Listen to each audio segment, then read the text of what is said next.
Hey, what's up everyone? Zach here. I hope you're having an amazing day. Hey, today I want to talk to you about taking deposits. And this might sound a little crazy or weird, but trust me, this is one of the biggest sales secrets that exists. Now, before I get into that, leave a comment and leave a like and leave a comment down below. If you do, I'm going to enter you in to a raffle to get some swag. So the first thing is these MLM Rebels shirts, which are super, super, super nice. This is literally the highest quality tri-blend cotton that you can get in a t-shirt. I toiled and worked super, super long to find a really, really high quality shirt. I wore one of these when we traveled really around the world. A friend of mine makes fun of me for saying that, but when we traveled around the world, I wore one of these. This is one of 3 shirts that I wore, and I wore it for almost 18 months. Obviously, I washed it, but it held up extremely good. It's still super, super soft. This is obviously a brand new one, but we'll enter you in a raffle for one of these, and then we'll also enter you in a raffle for one of these, which is a North Face backpack. Obviously, the logo is right here, all embroidered. It's not cheap stuff at all. This is North Face. This is, you can see it's embroidered in there. It's not like a glue-on patch or anything silly like that. These are super, super legit, and we'll enter you for those. So all you have to do is like this video, leave a comment down below, and we'll enter you into that raffle. So anyway, talking about leaving deposits. So if you're using the phone or being in person in any capacity to recruit people, even if you're using a funnel to get those people to a phone call or to an in-person meeting or something like that, there is something to do with collecting some type of money that will always bring a person back, or almost always. So quick little mini story. I used to be in car sales, motorcycle sales. That's where I first kind of cut my teeth in sales. And eventually I moved into corporate sales and then became full-time in network marketing. But here's what's interesting. So the thing in car sales is if a customer comes in and leaves, the joke is that they're never going to come back. So no matter how sold you are on that person coming back, they're not coming back. So even if you love them and they're amazing and everything seems to be going great, and they say, hey, I'm just going to go talk to my wife or my husband, or I'm going to go check with something, I'll be back in an hour, they're probably not coming back in an hour. In fact, they're probably never coming back again. Maybe 5% of the time they'll come back. But if they leave without securing a deal of some kind, they're gone. But there was a trick.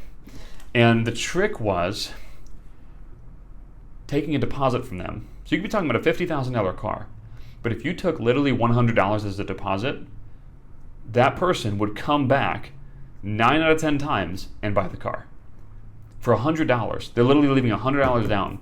But that brings them back to make a $50,000 purchase. It's crazy what it does to people's heads, and my head too, but you come back because you left that $100 down. We actually incorporate this in our business and we've only had 2 people in the history of our business that have left a deposit and didn't come back and make the purchase that they intended to. And that's a really, really small number. I don't know how many sales we've made, but it's way more than 2. And so if you take a deposit, it's pretty much guaranteed that they're going to come back and purchase. Now, here's the deal. There's a few things that you need to do in order to really make this effective. Number 1 is you need to have an urgency and a scarcity mechanism or play in your offer. So what that means is you need something that is going to cause urgency and cause scarcity when you're offering your opportunity. So one of the easiest things that you can do as a network marketer is offer your personal coaching, because you might coach them anyway. Now, one of the dumbest things you can do as a network marketer is give your personal coaching away for free for everyone that gets in, or at least telling everyone that you give them that if you do, because that's your most valuable thing, is your time. There's business models, including part of our business model, that is built on high-ticket coaching. I actually know my hourly rate. What does our business generate, or what do we generate in our business? And I divide that by how many hours I work, and I know my hourly rate. And I know that if I'm giving my time up for anything less than that, I'm literally losing our company money. Like it's a fact. I'm literally losing the company money if I give my time up for less than that number. So you might not have that number calculated yet, but you can at least think of the number. What am I not willing to give my time away for? And so once you have that number, okay, well, me giving up my time is literally costing me this much money, so I better believe in this person a lot. And they have to meet my expectations. So one of the things that you can do is say, okay, I can only take on, and figure out the number. I can only take on 5 people a month, 10 people a month that I can personally coach, or whatever that number is. And once you get beyond that, you just can't personally coach anyone else. So what you can do is when you're speaking with someone, if they're previous to that 10 or whatever that number is, you can say, hey, for the first X number of people this month, you would be number 4. To people that meet my qualifications, which are blah, blah, blah, I am willing to offer my personal coaching to that person too. Now, this is the rate I'm sponsoring people at. I'm sponsoring one person every 1.5 days. So that number will be fulfilled in 3 days from now. So basically, between now and 3 days, that's how much time you have to not only take advantage of this offer, but also get my personal help in return. So that's your urgency and scarcity. That's the first thing that you need. The second thing that you need is the deposit. So if you get to the point in the conversation where they've had enough information through presentations, through follow-ups, through the things that they needed to see to make a decision, and you're at the point where you're going to be asking for money now. You're going to be asking for the sale. At that point, if you miss the sale, if you miss for whatever reason they say no, for any reason whatsoever, this is when you might bring out your deposit play. You might say something to the effect of, okay, all right, I understand. So here's kind of where I'm at. By the time you come around to being able to enroll, we're going to be past the point where I can actually physically help you. And I know you told me that you wanted X, Y, and Z thing really bad, and you really want some ongoing support, and so I want you to have that support. But based on our timeline, it doesn't seem like it's going to work out like that. So I have a proposal. I can bring it up to you if you'd like, and it could be a win-win for both of us. Are you open to me sharing what I'm thinking? Okay. So here's what I'm thinking. You give me a piece of your trust, and I'll give you 100% of mine. If you leave me a deposit, I don't care what it is. I don't care how much it is. You can pick the amount. You leave me a deposit. I will hold a package for you that includes the personal coaching. I'll hold that for you until ABC date when you said you could enroll. And then when you enroll on that date, you'll get everything that we talked about plus the personal coaching. And all I'm asking for from you is a sign of good faith in the form of a deposit. What does that sound like?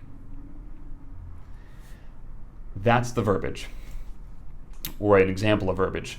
We don't care how much the deposit is. It could be $50, it could be $100, it could be $200. It really doesn't matter.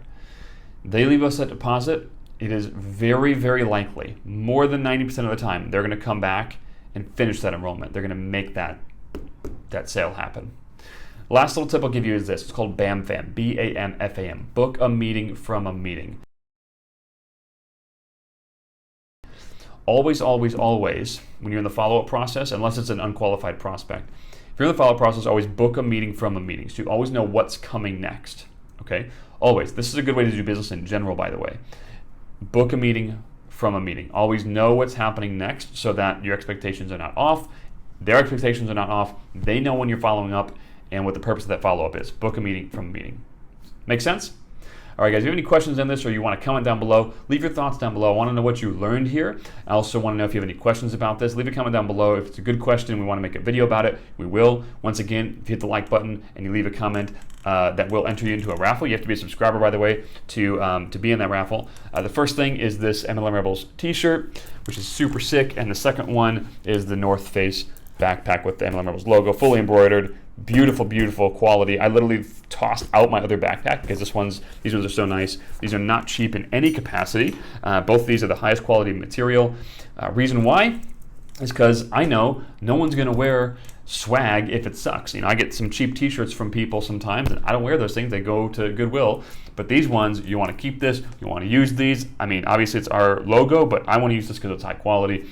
Be a subscriber. Hit the like button. Leave a comment down below. You'll be entered into the raffle. So with that, hopefully you have an amazing day, guys. Talk to y'all soon.